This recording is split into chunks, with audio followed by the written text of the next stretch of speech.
some more of it. Now, after finding out about that whole adoption, I got a lawyer. Come to find out, Kansas doesn't accept incoming guardianship transfers. I'm like, then how the fuck are my kids even here? Well, they'll allow them to live here, but if I want to contest anything in the guardianship, that I would have to return to the originating state. Well, come to find out, I would have to reestablish residency. All of that's not just me, but me and the kids, because the guardian ad litem for my kids told me that the case had been closed. Her name was Nancy Malik, by the way. Huh. So, yeah, I'd be able to move back up there, take a year to reestablish residency, but there's no way in hell my brother and his wife are going to uproot their kids and take my kids up there and do that, so I was kind of stuck.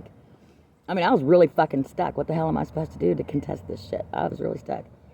So, yeah, I told my brother and his wife, fine, you're not going to adopt them, but I will be. They told me I could be the happy aunt, that I wasn't allowed to show my kids, of course, any preference over their kids, which understandable. That's actually understandable, but, what was I supposed to do?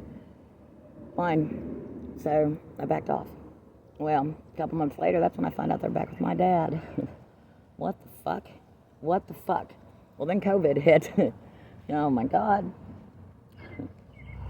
And it just, there's so much more to it than just that.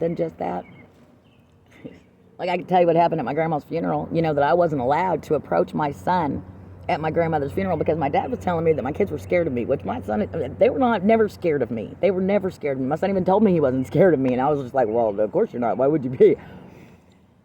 Yeah, what I didn't know is that my dad didn't tell my son that I wasn't allowed to approach him, that he would have to approach me. I'm pretty sure that my stepmom and my dad probably told my son something like, well, if your mother really loves you, then she'll come to you. I'm almost positive because my son waved at me, I waved back, all right, yeah, but I wasn't allowed to approach him. And, of course, we all had masks on and shit like that, so he couldn't see me smile, just beaming, smiling. And he broke down so bad after that funeral, and I was like, that's not just crying over grandma. I know that's what they said. I know that's what they had to have said to my son. And the shit, I don't know, I have no idea what the hell they've all said to them.